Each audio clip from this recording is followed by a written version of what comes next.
В Коми приехала съемочная группа из Салехарда. Наши коллеги из телекомпании «Ямал Регион» снимают серию материалов о ветеранах Великой Отечественной, носителях коми-языка. К слову, второй государственный в Коми язык вполне рабочим считается и в соседнем регионе. Некоторые передачи в эфире местного канала выходят на нашем языке. Ольга Ануфриева наблюдала за съемками.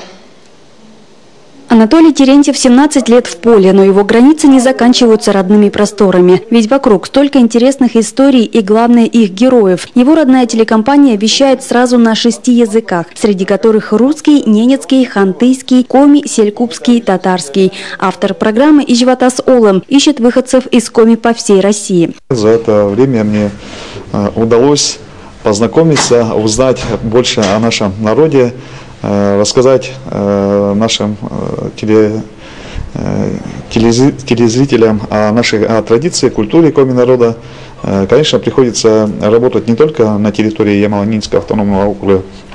Мы ездим и в Коми-республику, часто бываем в Ижемском районе, потому что на Ямале живут в основном ижватас. Выяснилось, на Ямале не осталось ветеранов, которые говорят на коми-языке. В канун 70-летия Великой Победы первоочередная задача встретиться с ними на коми-земле, чтобы продолжить цикл передач о войне на родном телеканале. Съемочная группа уже встретилась с Николаем Конюховым. Сегодня ему 94. Он последний участник войны из Коми, который был в составе легендарной Невельской дивизии. Конечно, это очень приятно, то, что люди рассказывают о своем героическом подвиге на своем языке, на родном, как они воевали, как они защищали свою родину.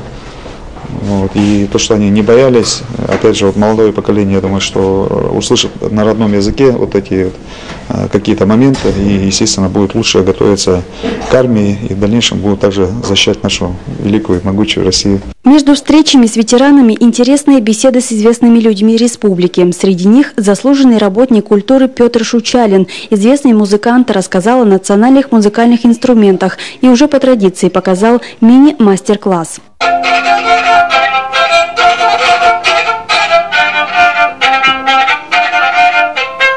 В рамках командировки съемочная группа посетит некоторые культурные мероприятия в доме-музея Ижвакирка. Здесь же встреча со студентами с Ямала. А завтра в Центре коми-культуры представители Ямал региона познакомятся с коми-кухней и научатся готовить национальные коми-блюда. Ольга Ануфриева, Константин Стратиенко, телеканал Юрган, Сыктывкар.